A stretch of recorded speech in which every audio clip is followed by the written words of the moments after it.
Okay, so we have our wood burning stove back. This is our little Elmira wood cook stove, and it's really not little. It's something of a beast. It's not as big as the Princess, the what was it? Pioneer Princess, I think is what my parents had when I was a kid. This one is significantly smaller and significantly more efficient and significantly more expensive. It comes apart in plates and pieces so that you can move it very easily. It has the propane attachment at the end, and it cooks like a dream. The warming ovens are fantastic. You can see the flame through the front of the stove. Easy clean out box. We think it's an incredibly good stove.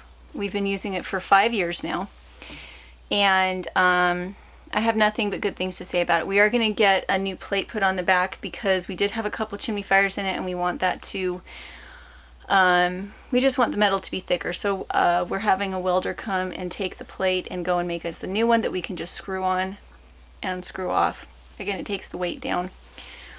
The one thing is, in the tiny house, we are going to have to be able to move it away from the wall a little bit more than it is, which is going to move it out into the middle of the room. It's going to take up some space, and it's going to be incredibly warm. It kept our 2,500 square foot home, the whole thing, warm and toasty in the winter. How are we going to manage in a 392 square foot home with the same stove? So we're actually thinking about putting it in, seeing what we think of it, and then taking it back out and putting a smaller stove in that's a lot less expensive as well. Sell this one here locally, get the smaller stove. We really want a cook stove. We don't want just a heating stove. We loved being able to put the pig food on top of this, to put stew on top of it, to cook breakfast in the morning, and to bake bread and cookies in the oven. And so I'm not willing to have a stove if it's not a cook stove. That being said, we do also have some propane options for stoves. And so, you know, I may say I don't want to have a stove without it being a cook stove. I just think they're so nice. But, you know, maybe we'll find a different alternative for it. And anyway, so this is what it looks like. This is how beautiful it is. We got it for a stinking screaming deal here. We did not pay retail price for it. And we did get it brand new. And we didn't get it comped. We actually paid our own money for it. We got this stove before we started doing YouTube, and so it wasn't like a YouTube freebie thing. We found it in a shop where it had been sitting for 10 years and nobody had purchased it, and so they gave it to us at their cost. And it's an amazing stove. So I hope you'll enjoy the series that we're about to make with it, and we'll talk to you later. This is the Firebox. You can see the flames through it. It has a really nice size. We need to put the bricks back into it that help it to retain its heat. The ashes fall through the bottom. This is the stove part of it. It works fantastically, but you do have to, if it's something that doesn't have a lot of fluid in it, you have to turn the cookie sheet halfway through the cook time. Otherwise it all cooks on this side and cooks perfect on this side but burns on this side. So that is one thing you have to do. This is the ash cleanup. Quite large. This is, so that's the ash box. This is the actual ash cleanout from, because the air in this one circulates around the stove and it contains smoke. So you get some creosote buildup, but this is what you open up to clean out underneath. That is the arm that lifts up one of these trivets so that you can look into the firebox, which is really nice. This is one of the warming ovens. There's another one. That is also a warming oven, but it's not set up properly. Here's the propane attachment so that if you're off-grid cooking, you can still cook in the summer, which is fantastic. Elmira Fireview. It's from Elmira Stoveworks. Okay, it is a wood cook stove with gas attachments on it. The good thing, but also kind of the downfall on it, is that it can be torn down, taken down into pieces that 2 adults can move. Our patrons, our Patreonic viewers have already seen this base part being moved in. My brother and his friend just grab it on each side and they just walk it along. Then you add on all the pieces, the gas burners, the trivets, the oven plate in here, of course, will rattle around, and the top plates, the back, and the fire brick. Once you put all that together, the whole thing weighs about 600 and something, I believe, by the time it's done. So we are on our way to put it together here in the cabin, to see if there's any way that we can make use of it. It is a bit big for the square footage that we have. The burning inferno. How big is our other house? Our other house is 2,000 square feet, and it's a split entry house. So it has the only airflow between the two levels is our stairs right in the middle of the place, and that was enough airflow to keep the basement comfortable.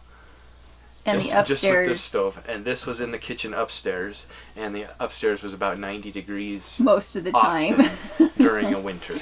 It was very common for the house upstairs to be 85 degrees, so I could still make yogurt. And I could walk around in said clothing Yeah. in the middle of winter when it was a negative 30 here in January. Yeah. So this is definitely a functional heating stove.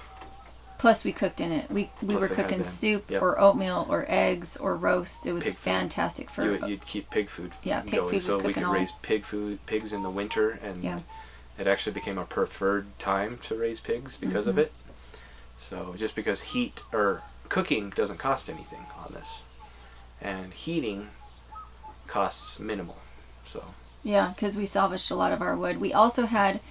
We did have one year where our power was out for about 4 days in just bitter cold weather, and we found that we were comfortable in the kitchen, but we were not comfortable in the rest of the house because usually we have a fan going next to the stove to move the air. Here, I don't think air movement is going to be a problem.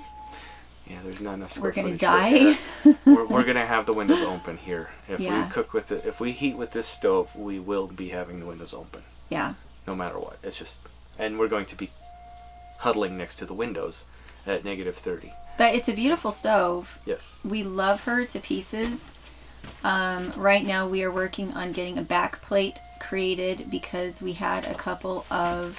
This piece back here. Yeah. We had a couple of chimney fires because we had some wet green wood at the same time that we had not a long enough draw through our chimney. It just, the way we had it set up was not ideal. We actually have a much longer draw here in this house than we did in the last one.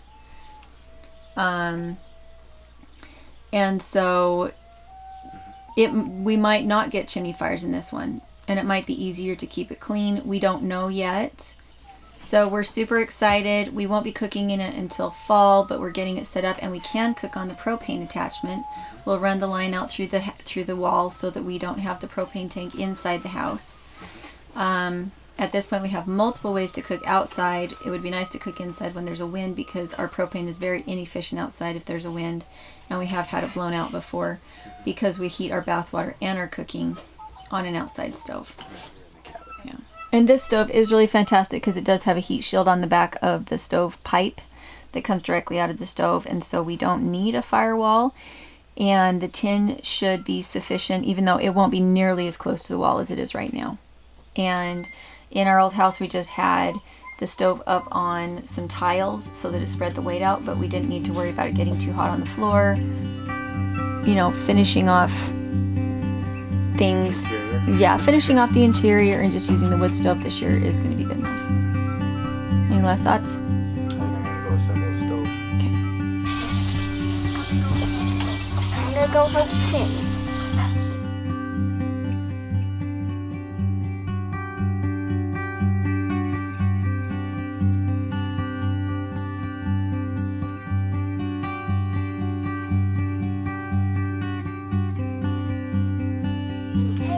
Ash box where all the ashes go. I don't know what is in the cardboard, but I do know that the little things on top are for those. Okay.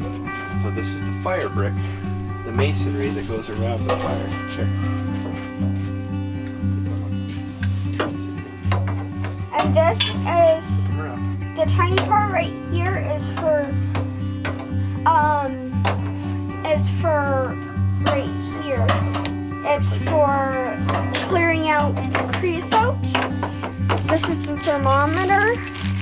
This is the hook to open up this, and that will just keep it from scraping right here and stuff. And it'll collect it all.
back on top of the fire brick.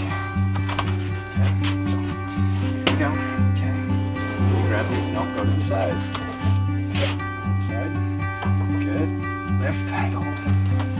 Roll it totally around. Good. Switch hands. Switch hands. Nice. Okay. Now it's gotta go all the way back. It'll be alright. Sure. That's a nasty dwarf. It did go down the side. That bit did. Okay. Hey, little arms. You got this little monkey here with really little Yeah. arms. She Well, could we'll reach have- down. We got the plate.